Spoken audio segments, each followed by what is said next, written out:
আসসালামু আলাইকুম রহমতুল্লাহি ওবরকাতুহু। সম্মানিত দর্শক, শেখ হাসিনা পালিয়ে গিয়েছেন, এটাই এখন সবচেয়ে জনপ্রিয় স্লোগান। শেখ হাসিনা গত 15 বছর ধরে যে সাহস দেখিয়েছেন, যে হিম্মত দেখিয়েছেন, যে হুমকি দিয়েছেন, ধামকি দিয়েছেন, তার এই পালানোর ঘটনার ফলে এখন তার পক্ষে তার কোনো ইতিবাচক বিষয়াদি নিয়ে কথা বলাটা একেবারে আহাম্মকি।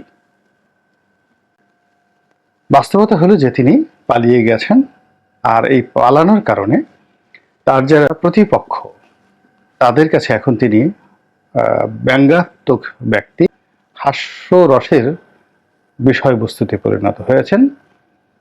এমনকি তিনি যেভাবে পালিয়ে গেছেন, তিনি যে দেশে আশ্রয় গ্রহণ করেছেন, সেখানেও তিনি যে অমর্যাদাকর একটা পরিবেশ পরিস্থিতি রয়েছেন, অসম্মানের যে জায়গাটিতে রয়েছেন, তার চেয়ে যদি এই বাংলাদেশে তাকে গণপিটুনি দিয়ে মেরে ফেলা হতো, এটিও তার জন্য সম্মানের ছিল। এবং তার যারা অনুসারী কোটি কোটি মানুষ, তারা গর্ব করে বলতে পারত যে আমাদের নেত্রী আমাদেরকে ছেড়ে যায়নি, শেষ মুহূর্ত পর্যন্ত তিনি দাঁড়িয়েছিলেন, ইত্যাদি ইত্যাদি অনেক কিছু।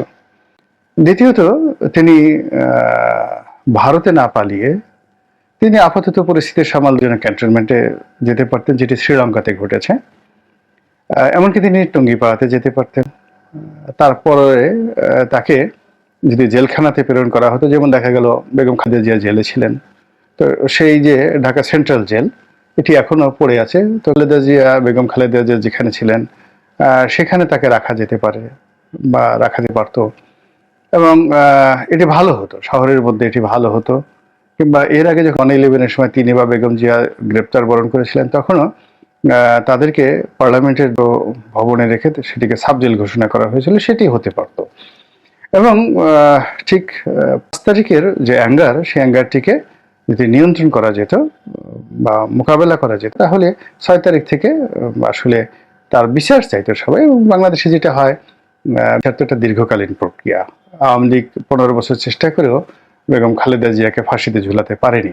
তো শেখ হাসিনাকেও এইভাবে হয়তো 15 বছর পর্যন্ত যদি বিচার কার্য চলতো, সেক্ষেত্রে এমনি তার প্রাকৃতিকভাবে মৃত্যু ঘটতো, কিন্তু তিনি মানুষের শ্রদ্ধা ভালোবাসার জায়গাতে থাকতেন, বিশেষ করে দলীয় নেতাকর্মীদের কাছে। কিন্তু এখন তিনি যেভাবে পালিয়েছেন, এই পালানোর ফলে তার যে রাজনৈতিক ভবিষ্যৎ, এটি বলতে গেলে শূন্যের কোঠায়।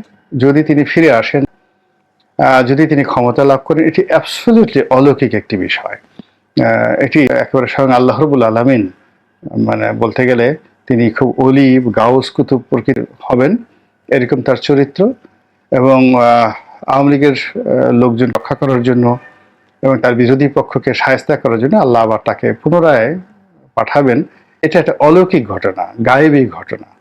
এখন আল্লাহর সঙ্গে তার কেমন যোগাযোগ আছেন, তিনি যেহেতু তাহাজ্জুদ নামাজ পড়েন, তারপরে শেষে মক্কা মদিনাতে গিয়ে অনেক কান্নাকাটি করতেন, তারপর অনেক কিছু করতেন যে তার লোকজন বলার চেষ্টা করেন তিনি অলিয়া উলিয়ার বংশধর, তার পরিবার আরব দেশ থেকে এসেছে, রক্তের মধ্যে সেই আরব অলি আল্লাদের বা ধর্ম প্রচারকদের রক্ত তার মধ্যে আছে। এখন এই রক্ত যদি এই সময়টাতে এসে কাজ করে, সেটি ভিন্ন একটা প্রসঙ্গ। কিন্তু আপনি যদি রাজনীতিকে একটি বিজ্ঞান হিসেবে মনে করেন, পলিটিক্যাল সায়েন্স, তো সায়েন্স চলে সূত্র দ্বারা, সায়েন্স হলো প্রমাণ দ্বারা।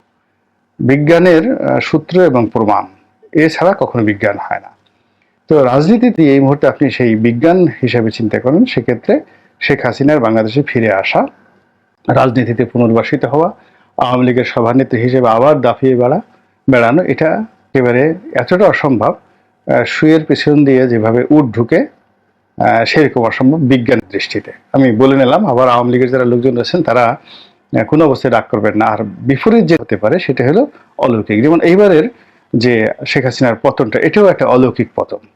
মানে শেখ হাসিনার পতন হবে, আর কোটা বিরোধী আন্দোলনের সমন্বয়করা তারা গণঅভ্যুত্থান ঘটাবে, এবং তাদের মধ্যে থেকে 2 জন মন্ত্রী পদমর্যাদা এখানে বসবে, কিংবা ডক্টর ইউনূস এখন যে চেয়ারে বসেন সেই শেখ হাসিনার চেয়ারে তিনি বসবেন। এটি 4 তারিখ পর্যন্ত ঠিক এরকমই ছিল। শুয়ের পিছন দিয়ে উট ঢোকার মতো অবস্থা ছিল, কিন্তু সেটাই প্রকৃতি ঘটিয়ে দিয়েছে। তো আগামী দিনে প্রকৃতি যদি কোনো কিছু ঘটান, সেটা তো প্রকৃতির ব্যাপার, আল্লাহ রাব্বুল আলামিনের বিষয় আমরা বলতে পারি না। আমরা যারা বিজ্ঞান গবেষণা করি, রাজনীতি বিজ্ঞান নিয়ে আলাপ আলোচনা করি, তাদের কাছে রাজনৈতিক যে প্রেক্ষাপট সেটা হলো ওনার রাজনৈতিক ভবিষ্যৎ এখানেই শেষ। দ্বিতীয়ত ওনার যে সন্তান সাইমা ওয়াজেদ পুতুল এবং যাকে বলা হয় সজীব ওয়াজেদ জয়, তো এই দুজন মানুষ, তারা বিদেশে পড়াশোনা করেছেন, কথাবার্তা যথেষ্ট মার্জিত ভাবে বলেন। তো এই দুজনের বিরুদ্ধে অনেক অর্থনৈতিক অভিযোগ। এখন তো পত্রপত্রিকা এসেছে, শেখ রেহানা, তারপরে তার পরিবার, তার মেয়ে যে টিউলিপ, এরপরে অন্যান্য যারা আছে, জয়, পুতুল, সবাই মিলে 1 লক্ষ কোটি টাকার উপর অর্থ তারা লোপাট করেছেন এবং এই টাকা দেশে রেখেছেন অথবা দেশ থেকে পাচার করেছেন। এবং এই কথা আওয়ামী লীগের ঘনিষ্ঠজনই বিভিন্নভাবে বলি করছে এবং যারা ধরা পড়েছেন তাদের মুখ থেকে এই কথাগুলো বের হচ্ছে। পত্রপত্রিকা আসছে দেশি এবং বিদেশি বিভিন্ন সূত্রে। এক রূপপুর প্রকল্প থেকে মানে তিনি প্রায় $5 বিলিয়ন তিনি সেখান থেকে নিয়েছেন, 60,000 কোটি নিয়েছেন। তো এই কথাগুলো আসছে। তো আমি অবাক হয়ে ভাবি যে তারা কতটা মেধাবী, যে এই 15 বছর যাবৎ তারা ক্ষমতায় ছিলেন। তো বিদেশি যে পত্রপত্রিকাগুলো ছিল তারা তো স্বাধীন, এখন তারা যারা প্রকাশ করছে তারা কেন সেই সময়টিতে তারা প্রকাশ করলো না? 2 নম্বর হলো যে এই এতগুলো টাকা, 1 লক্ষ কোটি টাকা যদি শেখ পরিবারের যারা 4 জন লোক এগুলো নিয়ে থাকেন, এখন ইংল্যান্ডে আমি যতটুকু দেখেছি যে সেখানে ইংল্যান্ড টাকা রাখা, তারপরে ইংল্যান্ডে হিসাবের বাইরে, ইনকাম ট্যাক্সের বাইরে অবৈধ টাকা রাখা এক সম্ভব একটা বিষয়। সেটা টিউলিপ হোক কিংবা জন মেজর হোক কিংবা বর্তমান প্রধানমন্ত্রী হোক বা প্রধানমন্ত্রী ঋষি সুনাক হোক, কেউ এখানে হিসাবের বাইরে টাকা রাখতে পারবেন না, ইম্পসিবল। নিউজিল্যান্ডেও সম্ভব নয়, ফিনল্যান্ডেও সম্ভব নয়, তবে আমেরিকাতে সীমিত আকারে সম্ভব, কানাডাতে সীমিত আকারে সম্ভব ছিল, কিন্তু এই এত বড় না, 60,000 কোটি টাকা কানাডাতে বা আমেরিকাতে আসলে রাখা সম্ভব না। তাহলে এই টাকাগুলো কোথায় আছে, কিভাবে আছে? তারা যদি এই টাকাগুলো আমেরিকা বা ওই সমস্ত দেশে রাখা সম্ভব নয়, ভারতে ছাড়া রাখা সম্ভব নয়, তো যে কারণেই হোক না কেন তাদের যে কৌশল, তাদের যে বুদ্ধি শুদ্ধি এবং অপকর্ম করার যে যাকে বলা হয় অতি উচ্চ স্তরের বা উচ্চ মার্গের যে আর্ট, এর থেকে মনে হয় যে তারা যথেষ্ট মেধাবী, কিন্তু সেই মেধাবী হয়তো চুরির ক্ষেত্রে প্রযোজ্য হতে পারে, ডাকাতির ক্ষেত্রে প্রযোজ্য হতে পারে, কিন্তু রাজনীতির ক্ষেত্রে তারা আসলে মাঠে এসে কতটা পারবেন, এটা আমরা গত 15 বছরে পুতুল বা জয় কাউকেই দেখিনি। তারা তাদের মধ্যে থাকতে চেয়েছে এবং আমার ব্যক্তিগতভাবে দুজনকে অরাজনৈতিক মনে হয়েছে। কিন্তু অরাজনৈতিক ব্যক্তি যে আবার ভবিষ্যতে রাজনীতিবিদ হবেন না বা করতে পারবেন না, এটাও কিন্তু বলা যায় না। এখানে রাজনীতি একটা প্রতিভা, এটি যে কোনো সময় জাগরিত হয়ে যেতে পারে, বিস্ফোরিত হয়ে যেতে পারে। এই যে আমাদের দেখেন যুবকরা যারা নেতৃত্ব এখন চালাচ্ছে, যারা মন্ত্রী হয়েছেন বা হয়েছেন, আপনি তাদেরকে দিয়ে দেখেন বা 6 মাস আগের তাদের কর্মকাণ্ড দেখেন, যারা এখন যে দেশ চালাচ্ছেন, এই যে সমন্বয়কদের মধ্যে বেশ কয়েকজন সমন্বয়ক যারা মন্ত্রী হননি, কিন্তু মন্ত্রীর চেয়ে তাদের ক্ষমতা অনেক বেশি এবং তারা মন্ত্রীকে কমান্ড দিচ্ছেন, সচিবকে কমান্ড দিচ্ছেন। এক সমন্বয়ক সম্পর্কে আমি শুনলাম এক ব্যবসায়ীর কাছ থেকে যে তার টেলিফোন, তার কাছে সমস্ত টেলিফোনগুলো আছে এবং এই বিভিন্ন জায়গায় ফোন লাগানোর জন্য তার পাশে 5-6 জন লোক আছে, এক সমন্বয়ক। তো সেই বড় ব্যক্তি সেই সমন্বয়কের কাছে একটা কাজের জন্য গেছে, তো কোন একটা প্রতিষ্ঠানের ডিজির কাছে তার কাজ ছিল, তো তিনি বললেন, তো সমন্বয়ক বললেন যে ডিজিকে ফোন করবো কেন, এই সরাসরি সচিবকে লাগাও। তো সঙ্গে সঙ্গে তার যারা সহকারী ছিলেন তারা সচিবকে লাগালেন এবং তিনি সচিবকে হুকুম দিলেন, সঙ্গে সঙ্গে সচিব তার কাজটা করে দিল, সেই ব্যবসায়ীর কাজটা করে দিল। তো এটা তো মানে এই যে সচিব এখন সমন্বয়কের কথা মতো কাজ করছে এবং এই সমন্বয়কের মধ্যে যে নেতৃত্বের গুণাবলী এটা সুপ্ত ছিল, 6 মাস আগে আমরা সেটা দেখতে পারিনি। আবার এই যে সচিবরা যেভাবে কমান্ড ফলো করছে তাদের, এ কিন্তু অনেক মন্ত্রীর হুকুমও সচিবরা সাধারণত পালন করেন। এখন সচিবদের মধ্যে নতুন সমন্বয়কদের ব্যাপারে একটা ভয় দেখা দিয়েছে। তো এই যে সুপ্ত ভয় আর সুপ্ত নেতৃত্ব, এটা যে কোনো সময় জাগ্রত হতে পারে। তো সেই ক্ষেত্রে জয় এবং পুতুলের মধ্যে যে যোগ্যতাগুলো আছে এগুলো যদি ঘুমন্ত থাকে, এটা যে কোনো সময় জাগ্রত হতে পারে, এবং তার বাস্তব প্রমাণ রাহুল গান্ধী।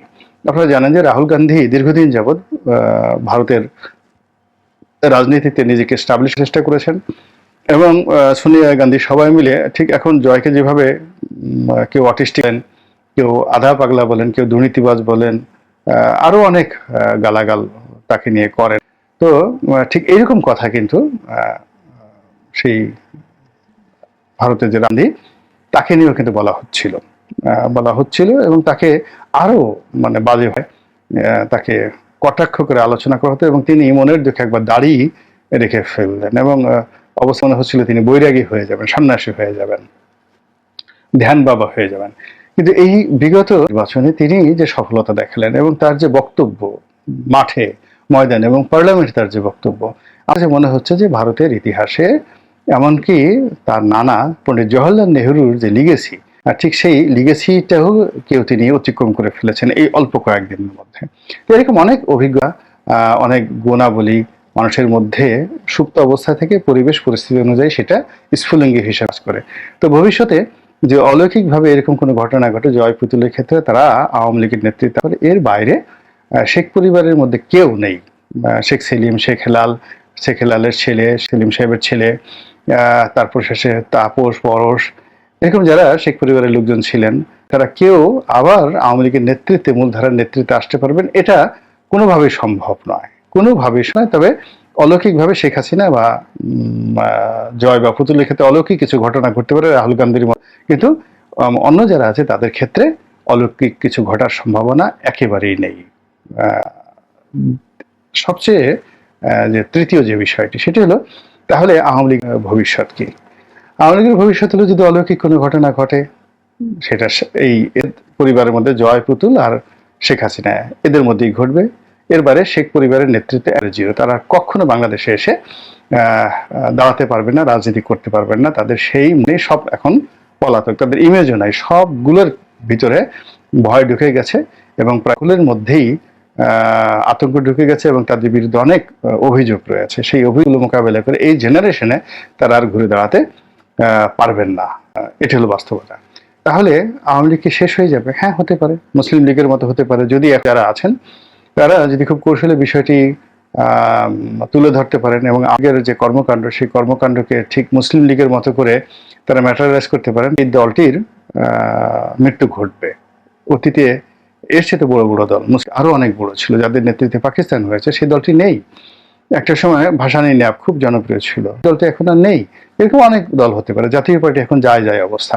তো আওয়ামী লীগ যদি শেষ হয়ে যায়, এটা অস্বাভাবিক কিছু না। আবার যদি আওয়ামী লীগ রিভাইভ করে, সেটাও অসম্ভব কিছু না। এর কারণ হলো প্রচুর জনপ্রিয়তা আছে। যদি আওয়ামী লীগের মধ্যে ওরকম কোনো ক্যারিসমেটিক নেতা তৈরি হয়ে যায়, এবং শেখ পরিবার বাইরে যদি আওয়ামী লীগের প্রেসিডেন্ট, সেক্রেটারি থেকে শুরু করে মানুষগুলো এই নেতাকর্মীদেরকে সংগঠন করেন, এবং যেভাবেই করেন না কেন, নট লেস দ্যান 20 ইয়ার্স, 20 বছরের আগে এই দলটি আবার ক্ষমতায় আসবে, মূলধারা রাজনীতিতে, এটা রাজনীতির বিজ্ঞান বলে না। তো এখন যারা আছেন তারা এই 20 বছর ধরে এই দলটির পিছনে লেগে থেকে তাকে এগিয়ে নিবেন কিনা, এগিয়ে নেওয়ার মতো তাদের ধৈর্য আছে কিনা, সহ্য আছে কিনা, সাহস আছে কিনা, শক্তি আছে কিনা, নেতৃত্ব আছে কিনা, এটা আমি বলতে পারি না, সময়ই বলে দেবে। আল্লাহ আমাদের সবাইকে হেদায়েত দান করুন এবং হেফাজত করুন। সুপ্রিয় দর্শক, গোলাম মাওলা রনির স্যারের কথাগুলো আপনাদের কতটুক যুক্তিসঙ্গত মনে হয়েছে? ওনার কথা কি ঠিক? আওয়ামী লীগ সরকার কি আর পারবে বাংলাদেশে রাজত্ব করতে? আওয়ামী লীগ সরকার কি বাংলাদেশ থেকে একেবারে চিরদিনের জন্য পতন হয়ে গিয়েছে? আপনাদের মূল্যবান মতামত কিন্তু অবশ্যই কমেন্ট সেকশনে জানাতে ভুলবেন না। আপনাদের মূল্যবান মতামতের অপেক্ষায় রইলাম। অসংখ্য ধন্যবাদ পাশে থাকার জন্য।